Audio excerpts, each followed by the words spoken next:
महिला मन शादी के झांसा देके दुष्कर्म करे जाए के दू मामला अलग अलग पंजीबद्ध कराई, जेमा पहली पीड़िता बताइस के ओकर जान पहचान 3 साल पहली रिश्तेदार के शादी में आए पेंड्रा निवासी योगेश रजक ले हुई। तब ले मोबाइल के माध्यम ले बात कर एक दूसरे ला पसंद करे लगी और लड़का के तिले शादी के प्रस्ताव रखे गई, जेकर बाद शारीरिक संबंध बनाए जात रही।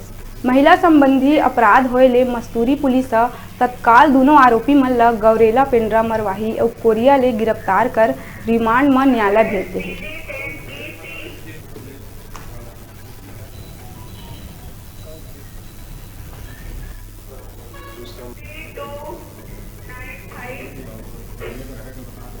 इसमें आरोपियों ने युवतियों के साथ विगत 2 वर्षों से संबंध रखा हुआ था तथा लगातार शादी का झांसा देते आ रहे थे।